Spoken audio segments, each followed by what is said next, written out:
Las estructuras neoapostólicas y la profecía bíblica. Leemos así en la palabra del Señor, 2 Corintios 11, del 13 al 15, porque estos son falsos apóstoles, obreros fraudulentos que se disfrazan como apóstoles de Cristo, y no es maravilla, porque el mismo Satanás se disfraza como ángel de luz, así que no es extraño si también sus ministros se disfrazan como ministros de justicia, cuyo fin será conforme a sus obras. Gloria a Dios. A modo de introducción debemos decir que la teología actual de la llamada restauración de los ministerios apostólicos y proféticos, como la antesala a una supuesta explosión de avivamiento mundial y una nueva era de gloria para la Iglesia, está llevando a muchos a creer múltiples engaños, empezando por esa misma teología de estructura jerárquica, aunque muchos no lo quieran abiertamente reconocer y otros, ingenuos todavía, no se aperciban de ello.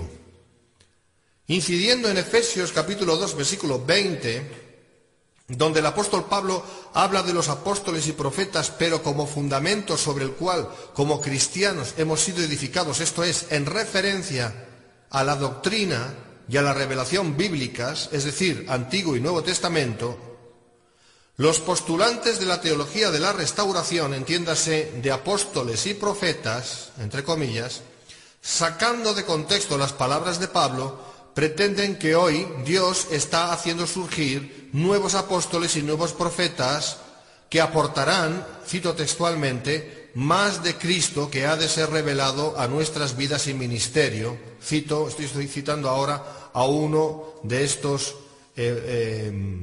apóstoles o nuevos apóstoles, es decir, nueva revelación, que obviamente habrá de competir con la revelación bíblica ya sellada y que está en nuestras manos, que se llama Biblia. Un ejemplo rápido aquí de esto sería la visión del gobierno de 12 de César Castellanos o el D12 de Cash Luna, en fin, muchos otros. Rory Chávez, de Costa Rica, que se denomina apóstol, y hay quien osadamente le llama el apóstol de apóstoles, en relación al gobierno que dice que Dios está estableciendo, asegura que, cito, los apóstoles son imprescindibles, porque dice, cito, el apóstol y su unción traen revelación a la Iglesia como en los días primeros. Hermanos, esto contradice la misma palabra de Dios que declara que el canon está cerrado y no se puede añadir nueva revelación. Y de paso diré que me asombra que no se levanten más voces de hombres de Dios que declaren el absurdo de esa declaración de Chávez, así como otras muy similares a las suyas y de otros como él. Ahora, en este tiempo, escuchen bien, cuando la era de la Iglesia está ya tocando a su fin para dar lugar de nuevo a Israel, para que se cumpla la salvación profetizada sobre la nación de Dios, véase Isaías 27:6, Isaías 54, Isaías 59:20, Isaías 60, Oseas 6, del 1 al 3, Zacarías 14, Romanos 11, del 25 al 27 y un sinfín de escrituras. Estos iluminados maestros dominionistas reemplacistas pretenden hacernos creer mentiras, pero eso sí, rebozadas de espiritualidad y entusiasmo y, entre comillas, fe sin par, como avivamiento mundial, conquista de las naciones, reforma mundial, la Iglesia reinando y estableciendo el reino, imponentes, ungidos, entre comillas, etcétera, etcétera. Cosas que podrían sonar muy bonitas y deseables a priori, algunas de ellas al menos, pero que carecen de base bíblica. Como dice el hermano Carlos Canosa, hoy estamos en el fin de la edad de la Iglesia, es decir, en el tejado del edificio. No se puede poner cimientos en el tejado. Hay que estar ciego para querer hacerlo. Parece ser que hay ciegos por ahí, bastantes ciegos. Y no hay peor ciego que el que no quiere ver, hermanos. Vamos adelante con este estudio, que ustedes lo pueden ver en la página web, ahí está escrito, centorrey.org, pero aquí lo estamos dando a modo de audio. Las citas bíblicas, las citas no bíblicas en este caso, sino las citas de los diferentes autores las pueden ustedes leer en dicho artículo. Punto 1, con la bandera de lo profético en una mano y con la otra arrinconando la profecía bíblica. ¡Qué contradicción! Y ese es el problema de base que podemos apreciar a simple vista, hermanos. La mayoría de esos movimientos neoapostólicos paradójicamente hacen ondear con mucha fuerza la bandera de lo profético, pero carecen de una sana doctrina profética. Avancemos en esto. Lo revelado proféticamente acerca de Israel es del todo obviado por ellos. Teología del reemplazo. El libro de Apocalipsis prácticamente brilla por su ausencia en sus conclusiones doctrinales, con todas las repercusiones a nivel eterno que tiene para el que lo menosprecia. Véase Apocalipsis 22, versículos 18-19. Por lo tanto, niegan o no toman en cuenta revelaciones escriturales como la apostasía, el levantamiento del hombre de pecado, es decir, del anticristo y la marca de la bestia. Véase 2 de Tesalonicenses 2, 3 y 4 y Apocalipsis 13. Muchos abiertamente niegan el rapto y consecuentemente la resurrección de los muertos en Cristo. Véase Juan 14, 2, 3, 1 de Tesalonicenses 4, del 13 al 17, 1 de Corintios 15, del 51 al 53, etc. No hay mención del levantamiento de la falsa iglesia mundial y de su falso profeta, conforme la palabra nos lo dice en Apocalipsis 13, del 11 en adelante. Y no hay nada que decir, o no dicen nada, del hijo de perdición, 2 de Tesalonicenses 2:3. No hay mención de la tribulación que el mismo Señor Jesucristo predijo, Mateo 24:21, tampoco de la maldad que iba a surgir al final de los tiempos, Daniel 12:1, Apocalipsis 6, Apocalipsis 16, etc. Ni mención de los 2 testigos, Apocalipsis 11, del 1 al 14, ni mención de la destrucción que viene a causa de la justa ira de Dios contra este mundo, es decir, las copas de la ira, el Armagedón, etcétera, etcétera, etcétera. Todo esto está en la palabra de Dios, hermanos. Véanlo, por favor, las citas están ahí en el artículo escrito. Todo brilla por su ausencia. Y por supuesto no hay mención del milenio, es decir, del reino mesiánico esperado por aquellos verdaderos apóstoles que con insistencia le preguntaban a Jesús antes de ascender a los cielos, diciendo: ¿restaurarás el reino de Israel en este tiempo? Hechos 1:6. Acerca de ese reino, el que dicen que es ahora, estos maestros dominionistas, y yo, desde luego, no lo veo por ninguna parte, ¿y usted? Solo vea los noticieros cada día. La palabra nos dice en Apocalipsis que ese reino vendrá cuando vuelva el rey, porque no hay reino si no hay rey presente, por favor. Como ejemplo de toda esta merma profética y doctrinal, también del error consecuente, mencionaré aquí acerca de la declaración de fe de una de esas muy famosas redes apostólicas que en este sentido representan a muchas más. Me estoy refiriendo al Apostolic Network of Global Awakening y su declaración de fe.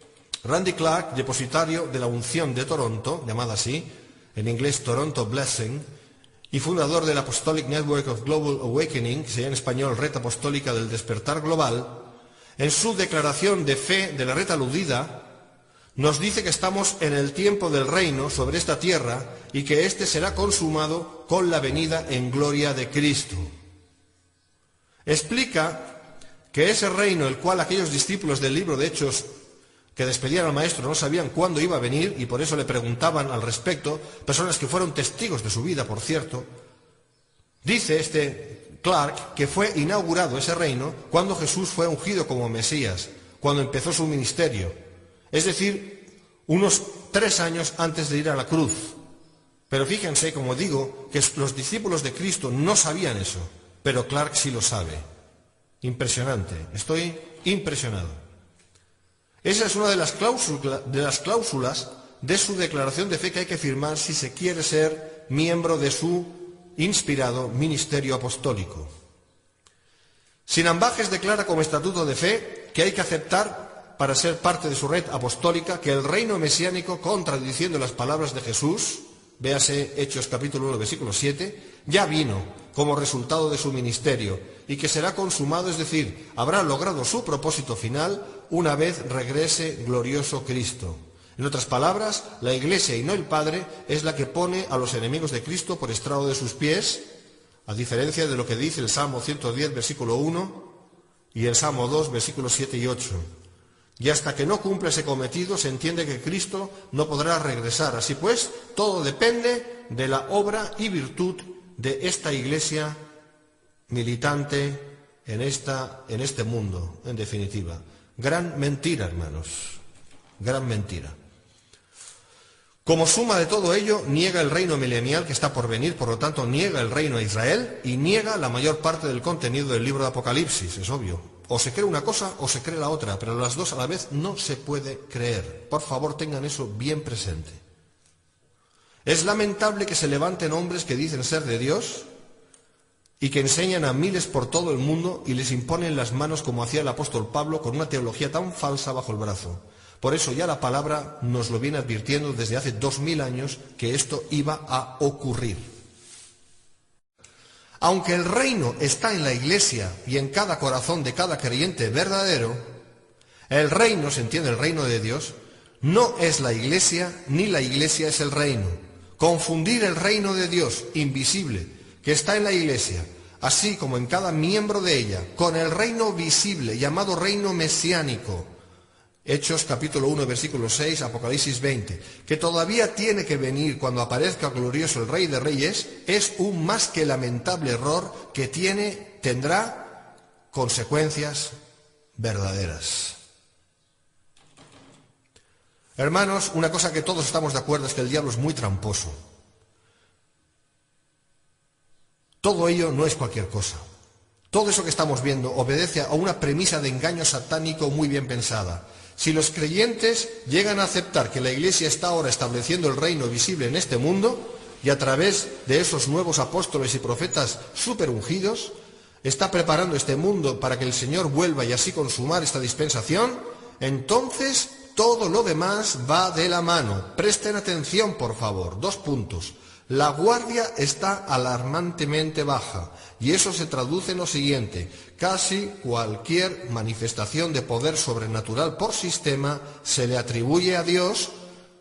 No se plantea duda alguna acerca de que todos los ministros que aparecen en los medios cristianos, conferencias, congresos de avivamiento, plataformas multitudinarias, etcétera, son de Dios. Toda nueva revelación o visión acompañada de poder deberá ser de Dios. En definitiva, todo se cree, porque si el avivamiento y la reforma mundiales son realidades que el Espíritu Santo a través de la Iglesia está haciendo sin dilación, ¿cómo y por qué esperar algo negativo en el camino? Pero entonces el espíritu de los bereanos, Hechos 17, versículos 10 y 11, queda anulado. Y consecuentemente uno queda a merced del engaño. Y esto es lo que está ocurriendo hoy en día y muchos no despiertan, hermanos. ¡Qué astuto es el diablo! Creyendo así, descartamos la profecía bíblica, que sí ha de ser creída, y no olvidemos que la Biblia es libro profético por excelencia y enseña algo muy diferente a lo de esos falsos maestros. Es totalmente incompatible toda esa falsa teología reemplacista, dominionista, neorreformista, posmilenarista y neoapostólica con la profecía bíblica. Hay que escoger o bien una cosa o bien la otra. No se puede creer una cosa y la otra a la vez. No se puede. Yo prefiero creer lo que la Biblia dice, hermanos. 2. Es imprescindible un gobierno apostólico eclesial, dicen. Para conseguir, entre comillas, sus objetivos de dominio y extensión del reino, han llegado a la conclusión de que es necesario levantar un gobierno eclesial que jamás la Iglesia de Jesucristo ha conocido antes, que estructure y vertebre un nuevo orden mundial en lo espiritual en vez de un orden religioso. Es decir, algo muy diferente a lo que ha sido la Iglesia tal y como la conocemos. Vean la cita en el escrito, por favor, en el artículo escrito. En la sección de visión y las declaraciones de la misión de la red de Randy Clark, se prioriza, cito, el levantar puentes para establecer relaciones con líderes apostólicos y otros líderes fuertes en nuestra nación y en las naciones. Fin de la cita. Ahora, démonos cuenta que la estructura de gobierno que se pretende levantar es a base de líderes fuertes, es decir, hombres con carácter y sentido del mando, pero que sepan estar sujetos a sus líderes apostólicos. Al tiempo sería preciso que la mayoría de las iglesias y ministerios existentes dejen de pertenecer a una denominación u organización religiosa estructurada de ese modo. Dicen que esto último ya quedó obsoleto. Creen firmemente que eso terminará algún día, cito, cuando la revelación llegue otra vez a la Iglesia. Así pues, Para los que suscriben esas palabras, la revelación se fue y ha de volver porque no ha llegado todavía del todo a la Iglesia. Con todo ello, se están refiriendo a la revelación de lo apostólico. Yo le llamaría de lo apostolítico.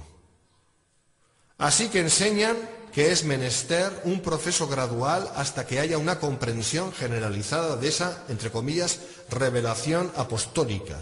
Y en este sentido dice Ronnie Chávez, cito, en este proceso de la reforma eclesiástica tenemos que tener paciencia, pues al final del mismo muchos habrán permitido al Espíritu Santo hacer el cambio. Nos ha quedado claro, hermanos, que toda esta estructura es de tipo piramidal, contraria al planteamiento y enseñanza de Cristo. Poner al Espíritu Santo aquí por el medio es una gran blasfemia, por cierto. Pero Ronnie Chávez enfáticamente advierte de los supuestos tremendos peligros de no contar con la suficiente estructura apostólica. Cito a Chávez de nuevo. En la medida en que se debilita la estructura apostólica en una nación, entre comillas, entre paréntesis, en la Iglesia, el gobierno de las tinieblas se fortalece. Cuando la Iglesia pierde la autoridad apostólica, se hace vulnerable al ataque de Satanás. Fin de la cita. Lógicamente, cuando hablamos de estructura apostólica, estamos hablando de la estructura apostólica que enseña Ronnie Chávez y algunos más. Esta es una de esas veces cuando el diablo se le pone innecesariamente de protagonista en el argumento eclesial, por otra parte. Vamos por partes. ¿De qué autoridad apostólica, como digo, está Ronnie Chávez hablando? Obviamente no se está refiriendo al ministerio de aquellos benditos apóstoles, ni a la doctrina apostólica, es decir, a la sana doctrina de nuestro Señor Jesucristo, sino a otra cosa. Él mismo responde a esa pregunta, diciendo que se trata de una nueva, cito, estructura apostólica que debe ser levantada en las naciones para que a través de la misma los pastores y líderes sean enseñados a orar como conviene para atar poderes demoníacos. Es necesario establecer el orden apostólico para desplazar y anular el gobierno de Satán. Fin de la cita. Bien, colocándonos el susto en el cuerpo acerca del gobierno de Satanás, para ello nos quiere hacer comprender la necesidad de estructurar jerárquicamente la Iglesia y muchos todavía no se han dado cuenta del asunto. ¿Cuándo y dónde dijo Jesucristo que su Iglesia debía ser jerarquizada estructuralmente, cuando en realidad dijo todo lo contrario? Véase Mateo 20, del 25 al 28. ¿No se dan cuenta los postulantes de esta doctrina de hombres que todo ello no es más que un asunto de control? Seguimos. Punto 3. ¿Lo denominacional está resistiendo al Espíritu Santo? Bueno, Ronnie Chávez asegura que, cito textualmente, las estructuras religiosas impidan que surja el modelo divino. Él pone entre paréntesis apostólico. Y sigue diciendo la respuesta divina para traer un cambio en el orden y gobierno de la Iglesia. Fin de la cita. Bueno, ¿a qué se está refiriendo por estructuras religiosas en sí? Pues no lo sabemos, porque no lo dice. No lo dice claramente. Pero por el contexto de su disertación, el asunto debía referirse en cuanto a lo denominacional o conciliar. Chávez deliberadamente declara que el modelo divino es lo apostólico, necesario según él para traer un supuesto, cito, cambio en el orden y gobierno de la Iglesia. Así que, contradiciendo la profecía bíblica, da por hecho que eso es así, pero aún se atreve a mucho más cuando dice, cito, la estructura apostólica que el Espíritu Santo restaura en el cuerpo de Cristo ha incomodado ya a la estructura pastoral y denominacional de muchos lugares, lamentablemente. Fin de la cita. Así que, dando por hecho de que el bendito Espíritu Santo está haciendo algo que en realidad no está haciendo, porque contradice la profecía bíblica, todavía va más lejos. Fíjense con qué sutilidad está culpando a la estructura pastoral y denominacional allí donde se halle, de oponerse a esa supuesta obra del Espíritu. Hermanos, esto es grave. Y dice así en el punto número 6 de su estudio, llamado El gobierno apostólico anulará el gobierno de Satanás. Cito, Babilonia, que representa a los falsos sistemas religiosos de los hombres, odia a los apóstoles y los persigue a muerte. Los apóstoles son los enemigos de Babilonia y su mensaje perturba y confronta la religiosidad de la Iglesia. Fin de la cita. Qué terrible, hermanos, qué terrible, qué manipulación. No es difícil entender lo que entre líneas está diciendo. Identifica en parte a Babilonia con la religiosidad de la Iglesia, como él la llama, es decir, sin ambajes, con los que no estamos de acuerdo con su estructura apostólica. Algunos otros de estos maestros del apostólico, entre comillas, se permiten juzgar los motivos de los que no creen lo que ellos enseñan como verdad revelada. Dicen que esas denominaciones o concilios a los cuales pertenecen las diferentes congregaciones o iglesias, cito, la mayoría están basadas en el temor a perder el control. Fin de la cita. Añaden diciendo que la mayoría de los motivos por los cuales se toma esta postura religiosa es por temor a perder el control, temor a perder el poder, temor a salir del orden establecido o temor al error, en algunas ocasiones con deseos muy sinceros, sin embargo no deja de ser temor. Eso es lo que dicen textualmente. Bueno, diríamos que aunque eso pudiera siempre ocurrir en algún caso concreto, eso siempre las cosas ocurren, no es lícito decir que la mayoría de las denominaciones o concilios están basados en el temor. Eso es un ataque directo a la Iglesia de Cristo, hermanos. ¿Nos parece grave el hacer este tipo de declaraciones con el fin de defender una postura doctrinal, por otra parte, indefendible desde la profecía bíblica? Nunca jamás las denominaciones o concilios han sido un problema como tales para la Iglesia. Siempre han estado para ayudar a lo organizativo de la misma. Esa ha sido su razón de ser. No vemos en esos concilios nada malo en sí. Es una débil excusa atacar lo denominacional, y les habla un pastor, que soy yo, de una congregación que hoy por hoy no está en ningún concilio en concreto. Digo, es una débil excusa atacar lo denominacional para levantar a los ojos de todos la presunta necesidad de lo apostólico, entre comillas, pero eso es lo que están haciendo.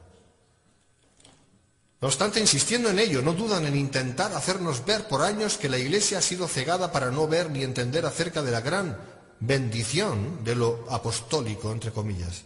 Una vez más, lo siguiente es declarado por el firmante de una de esas redes apostólicas aquí en España. Cito, hoy creemos necesario volver a la verdad de la palabra y no manejarnos más por doctrinas de hombres que por años nos han sometido a su grave error doctrinal que ha llevado a la Iglesia a un mover farisaico, reglas humanas y doctrinas de hombres que han conducido a la Iglesia a un gobierno, entre comillas, democrático, falto de santidad, temor de Dios y sin afecto natural.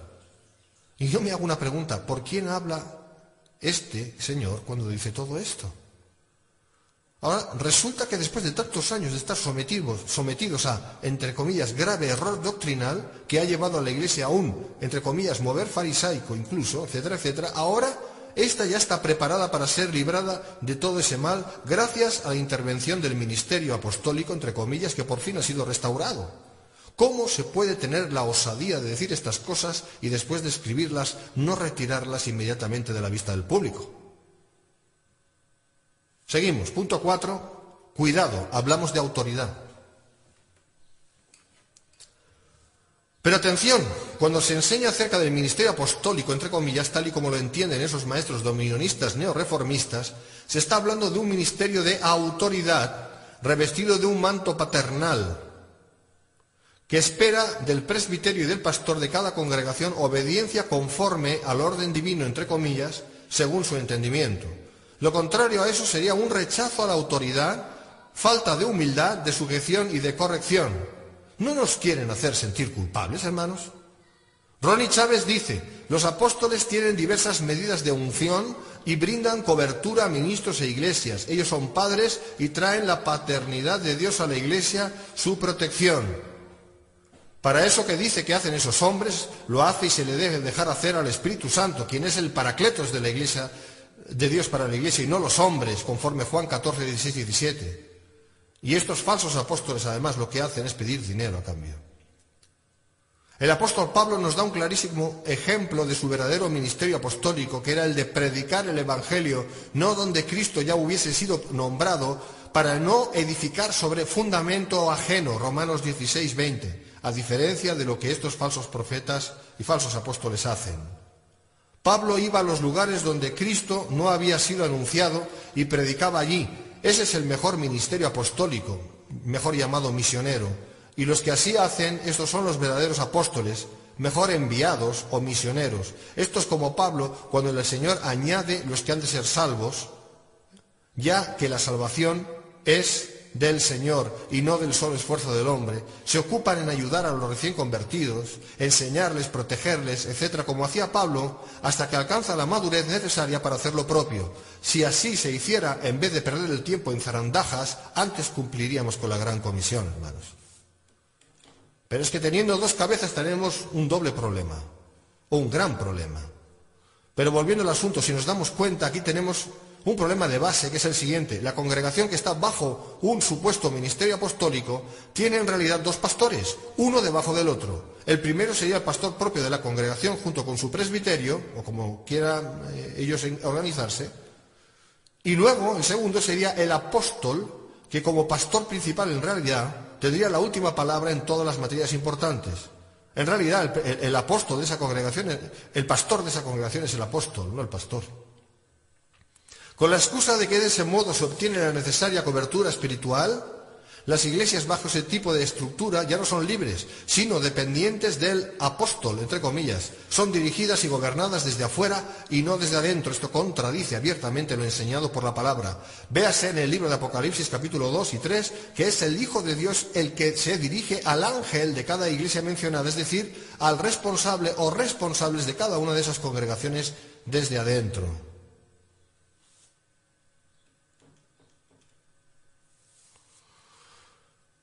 Tenemos un gran problema aquí, hermanos.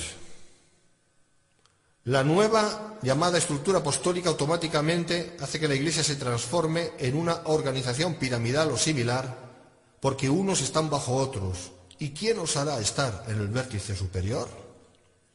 Sin ambajes podemos declarar que el objetivo de una promoción de la teología de la restauración apostólica profética no deja de ser, en definitiva, la formación de una red, o mejor, una abarcante o abarcadora formación piramidal o similar que incluye a todos los cristianos bajo un liderazgo con la débil e irrespetuosa excusa de establecer el reino en la tierra ahora, cosa que solo hará el Señor Jesucristo a partir de su venida en gloria. Jamás la Iglesia en esta dispensación del tiempo y de la gracia nos ha sido encomendada tal misión. No nos engañemos.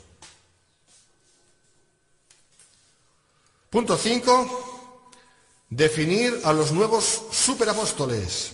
Cuando ya el ministerio apostólico como tal, es decir, el bíblico, terminó con aquellos 12 de Cristo y los que luego la Biblia en español les llama apóstoles, que son en realidad enviados, porque esa es la transliteración, se hizo transliteración de la palabra apóstol al español apóstol, pero en realidad apóstol es una palabra griega que significa enviado o misionero, tales como Silas, Bernabé, Pafrodito, Junías, etc. Todos aquellos, y como tales también los de todos de todas las edades de la Iglesia, hombres y mujeres bravos que llevaron el Evangelio y lo llevan por doquier fundando iglesias y congregación como verdaderos pioneros de Dios. Resulta que ahora hay apóstoles, entre comillas, como Ronnie Chávez, que nos dicen que cuando la Iglesia está para ser arrebatada, cito, el Espíritu Santo prepara la ola apostólica más gigantesca que hayamos visto jamás. Fin de la cita. Más y más grande que aquellos mensajeros que fueron ungidos en Hechos capítulo 2, juntamente con su mensaje. Qué triste es esto, hermanos. Y qué lamentable que haya tantos que estén dispuestos a creer tal falacia. ¿Saben por qué? Porque creen que ahora viene el gran avivamiento de las naciones, la cristianización del planeta, la gran reforma mundial. Cosas que estos mismos que enseñan estas tonterías de la falsa unción apostólica enseñan también. Y todo va en el mismo paquete. Y muchos están creyendo eso que la Biblia no enseña. Sigo. Punto 6. Vamos a ver cosas más concretas acerca de la cuestión de los apóstoles de Chávez. Según Ronnie Chávez, Dios está estableciendo su gobierno y para ello los apóstoles son imprescindibles. Cito a Chávez. Nos da toda una serie de definiciones de estos superapóstoles, la cual transcribimos aquí destacando lo más chocante y haciendo un comentario nuestro seguidamente al respecto. Lo que voy a decir lo dice Chávez y yo, digamos que doy mi comentario bajo lo que dice él. Dice Chávez, punto 1, el apóstol y su unción traen revelación a la Iglesia como en los días primeros. Fíjense lo que dice. Es decir, pone a esos actuales presuntos apóstoles a la misma altura de los 12 y dice que harán lo mismo que hicieron aquellos cuando el canon bíblico ya está cerrado. Grave error, de consecuencias impredecibles. Punto 2. Dice Chávez, los apóstoles son reformadores, ellos traerán la reforma apostólica del nuevo milenio. Vamos a ver, los apóstoles de Cristo no fueron reformadores, sino testigos de la vida del Maestro, de su muerte y de su resurrección, conforme Hechos capítulo 1, versículos 21 y 22. El fundamento ya ha sido puesto y es Cristo y su doctrina. Primera de Corintios 3:11, Timoteo 2:1, etc. ¿Cómo y qué otros nuevos supuestos apóstoles deberían traer qué reforma al nuevo milenio? ¿Otra revelación? ¿Otra doctrina? La declaración de Chávez sí es irreformable y carece de fundamento. Chávez está hablando de otro evangelio. Punto 3. Dice Chávez, el apóstol y su unción acercan el juicio y la justicia de Dios a la Iglesia y a las naciones. Como verdaderos jueces de Dios son levantados para traer y establecer sentencias y veredictos. Ellos traen liberación al pueblo de Dios, etc. Bueno, hermanos, esto nos parece especialmente peligroso. Y es una expresión clarísima del error dominionismo, neoreformismo, hasta sus últimas consecuencias. El Señor nos envió a predicar el Evangelio y no a hacer juicio a las naciones, menos todavía a que ciertos hombres levanten juicio contra sectores e individuos de la Iglesia, pero eso es lo que pretenden tratar de hacer desaparecer a todos aquellos que se opongan a todo esto, primero por medio del ostracismo o aislamiento, que esto ya ocurre, y en el periodo de la tribulación por medios mucho más expeditivos. Esto es lo que en realidad quieren decir. Al respecto, Al Dager, en su libro Vengeance is Ours, la venganza es nuestra, dice lo siguiente: la Iglesia tendrá por necesidad que usar la fuerza física para juzgar, sentenciar y ejecutar juicio, incluida la pena de muerte, sobre los disidentes. Bueno, esto ahora mismo parece de risa, pero no olvidemos que una vez se levante la bestia anticristo y el falso profeta, las cosas van a ser muy diferentes en este mundo por unos pocos años. Y muchos de esos falsos maestros dominionistas en realidad son hombres y mujeres del nuevo orden mundial. Tomen nota de eso. Los apóstoles de Cristo jamás trajeron sentencias ni veredictos, porque a diferencia de lo que asegura Ronnie Chávez, que son sus nuevos apóstoles, aquellos no eran jueces ni señores de nadie. Fíjense en las palabras del verdadero apóstol Pedro. Primera de Pedro 5, 1, 2 y 3. Ruego a los ancianos que están entre vosotros, yo anciano también con ellos, y testigo de los padecimientos de Cristo, apacentad la grey de Dios que está entre vosotros, cuidando de ella, no como teniendo señorío sobre los que están a vuestro cuidado. Hermanos, qué diferentes son las palabras del amado Pedro, verdaderamente inspirado por el Espíritu Santo, a las de Chávez, falso apóstol.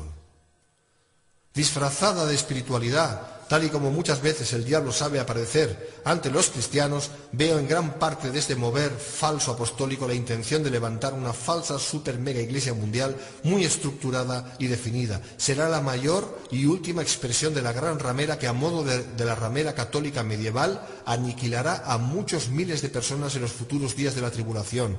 Muchas de ellas, la palabra nos dice que serán mártires de Cristo, los cuales, habiendo abierto los ojos espirituales en esos días, serán cerrados los ojos naturales, convirtiéndose así en mártires de Cristo. Vean, por favor, Apocalipsis 20, versículo 4. Sigo. Dice Chávez, punto 4, los apóstoles traen liberación espiritual al pueblo de Dios.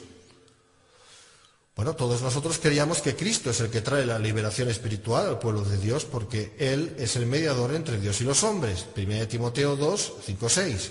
¿Se dan cuenta de otra cosa? De una forma casi sibilina, Chávez hace una diferenciación entre el pueblo de Dios y unos sacerdotes especiales, ya que hacen de mediadores entre Dios y su pueblo. Esos son sus supuestos apóstoles. Sigue definiendo Chávez, punto 5. La unción apostólica juzga la brujería, dice así. Bueno, ¿a qué exactamente se está refiriendo Chávez? ¿Qué significa juzgar la brujería? Vamos a ver, la brujería es el poder del diablo. No es necesaria ninguna falsa unción apostólica para esto. Todo verdadero cristiano tiene autoridad para echar fuera demonios y destruir toda obra del enemigo, por la simple invocación de la sangre de la cruz, ya que Cristo al diablo le juzgó y le condenó en la cruz. Marcos 16, 17, Lucas 10, 19, Juan 16, 11, Colosenses 2, 15. Pero otra vez Chávez levanta a esos apóstoles por encima del pueblo ordinario de Cristo, entre comillas. Seguimos. 6. Los apóstoles son arquitectos, dice Chávez, los apóstoles son arquitectos espirituales, son ungidos para supervisar la construcción de Dios. A ellos les concierne diseñar, estructurar y formar en la Iglesia, y si una reforma del Espíritu llega, les toca entonces rediseñar y reestructurar la Iglesia. Amén, dice. Oh, impresionante, hermanos. Aparte de lo tremendamente ambiguo de esa declaración, que se puede entender de ella cualquier cosa, me preocupa una en especial, y es esa aludida reforma del Espíritu que puede llegar, dice, para que esos apóstoles puedan rediseñar y reestructurar la Iglesia, que previamente hubieran ya diseñado y estructurado y formado. Saquen ustedes sus propias conclusiones. Entonces, cada vez que uno de ellos entienda que es el momento, se podrá rediseñar las congregaciones que tiene bajo su manto apostólico, entre comillas. Reestructurando y formando, es decir, haciendo y deshaciendo como quiera o entienda. Y nadie podrá osar negarse a ello, porque esos hombres serían los escogidos por Dios para hacer esa labor. En otras palabras, si le dejamos hacer a Chávez, llega a la Iglesia no solo una autarquía general, sino una dictadura del hombre. En vez de una teocracia, ¿cuál es el contexto de la Iglesia, el gobierno del Espíritu Santo en ella? Tendríamos una tiranía del hombre sin precedentes. ¿Es que nadie se da cuenta de tal singular tropelía para denunciarlo públicamente? ¿Es que solo unos pocos nos atrevemos a hacerlo? ¿Qué está pasando aquí? Hermanos pastores, levántense y hablen la verdad de la palabra de Dios. Y pongan a la luz todo esto.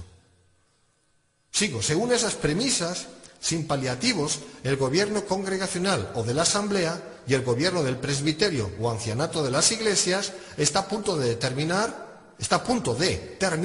como tales para dar paso a un gobierno autócrata externo que dirá al anciano o pastor y consecuentemente a toda la congregación qué creer o qué no creer, qué hacer o qué no hacer. Esto es absolutamente reprensible. Sigamos. Punto 7. Dice Chávez, Ronnie Chávez, el falso apóstol de Costa Rica. Dice, los apóstoles son fundadores. Ellos ponen el fundamento principal en la casa de Dios junto a los profetas del Altísimo. Dios mío. Vamos a ver, ¿qué fundamento principal van a poner qué apóstoles en la casa de Dios? Pero qué osadía. La Biblia por boca del mismo apóstol Pablo dice, porque nadie puede poner otro fundamento que el que está puesto, el cual es Jesucristo, 1 Corintios 3:11. Pero ahí tenemos a Chávez y a los que como él piensan, de hecho desafiando la misma palabra de Dios. Punto 8, dice Chávez, los apóstoles establecen fronteras, definen con su unción y visión hasta dónde penetrará la Iglesia en su alcance y evangelización. Vamos a ver. Hombres que están estableciendo fronteras de actuación de la Iglesia para el cumplimiento de la Gran Comisión, cuando el Señor ya nos dijo que fuésemos a todas las naciones a hacer discípulos, Mateo 28, 19. ¿No es eso otra revelación que se opone a la verdadera? ¿No es eso realmente el gobierno del hombre en vez del gobierno del Espíritu Santo? ¿No es eso deificar a esos presuntos apóstoles? Oh, Dios mío. Punto 9. Los apóstoles establecen doctrina. Vamos a ver, si no nos hemos apercibido todavía, estos apóstoles de Chávez, empezando por él mismo, dadas sus propias declaraciones, son como nuevos papas, los cuales ex cátedra definen y definirán lo que hemos de creer o no hemos de creer. Vamos a ver un ejemplo rápido. Uno de ellos se levanta y dice, hermanos, el arrebatamiento no existe como tal, es una alegoría, que eso ya lo dice, Entonces todas las doctrinas bajo su jurisdicción deberán aceptar eso, aunque la Biblia diga todo lo contrario, ya que ellos establecen doctrina. Y si resistes a aceptar sus doctrinas, entonces ¿qué? Eres un rebelde a la visión y a la revelación del ungido. Cuando un hombre define doctrina, se coloca en el lugar del Espíritu Santo y en el lugar de la palabra de Dios. Huyamos de esos hombres. Huyamos por la derecha, hermanos. Hay más puntos de estos por los cuales Ronnie Chávez pretende definir la nueva estructura apostólica, como él la llama, pero prefiero no aburrir más a los pacientes lectores, en este caso los que me están escuchando, porque hay tanto que se podría decir. Pero vamos al punto 7, que es la conclusión. A mí me gustaría volver, para ir acabando, a la pregunta que los discípulos de Cristo le hicieron al Señor momentos antes de ser ascendido a los cielos, cuando dijeron: Señor, ¿restaurarás el reino a Israel en este tiempo? Hechos 1:6. Y el Señor les respondió con mucha claridad, como han de ser dichas las cosas. Y les respondió diciendo: no os toca a vosotros saber los tiempos o las sazones que el Padre puso en su sola potestad. Hechos 1:7. Bueno, a diferencia de lo que enseñan todos estos dominionistas neoapostólicos, en cuanto a que el reino es ahora, Jesús nos enseñó que no era cosa nuestra, sino que era cosa del Padre. Amén. Y fíjense, el Padre habló al respecto unos 60 años más tarde, y esto es lo que no saben o no quieren saber los que enseñan que el reino es ahora. Leamos atentamente Apocalipsis capítulo 1, versículos 1 y 2, porque el libro de Apocalipsis aproximadamente se escribió en esa época, donde nos habla de la revelación que el Padre le dio a Jesucristo, y a su vez Él la dio a conocer a sus siervos. Esa revelación o Apocalipsis es la última que Dios ha dado a su pueblo por escrito, es decir, como libro perteneciente a la Biblia. Y en ella el Padre nos revela que el reino mesiánico prometido a Israel, y del cual los discípulos de Cristo le preguntaron acerca de cuándo iba a venir, sería establecido con la venida gloriosa de su Hijo. Léase Apocalipsis 20, del 1 al 7. Esa es la respuesta a la pregunta de los discípulos de Hechos 1:6. Gloria a Dios. Hermanos, no nos engañemos más. La palabra dice que nosotros los cristianos sabemos que somos de Dios y que el mundo entero está bajo el maligno. Y que el mundo entero está bajo el maligno. Primera de Juan 5:19. Ahora, si el mundo está bajo el maligno, todavía el reino no está establecido en el mundo. Porque es imposible que pueda haber dos reinos a la vez. A ver si esto entra en la cabeza de algunos, hermanos. Fíjense, Apocalipsis capítulo 1, versículo 15, nos enseña que en los días del toque de la séptima trompeta, que todavía ha de llegar, el reino de este mundo vendrá a ser de nuestro Señor y de su Cristo. Pero cuando suene la séptima trompeta, aún no ha sonado, el reino de este mundo ha de ser destruido por el que cabalgará el caballo blanco, el que se llama fiel y verdadero, el que con justicia juzga y pelea. Apocalipsis 19:11. Cuando Cristo, el león de la tribu de Judá, vuelva glorioso con sus ejércitos celestiales, vendrá a herir con la espada que sale de su boca a las naciones y las regirá con vara de hierro, ya que solo Él tiene escrito en su vestidura y en su muslo: Rey de Reyes, Señor de Señores.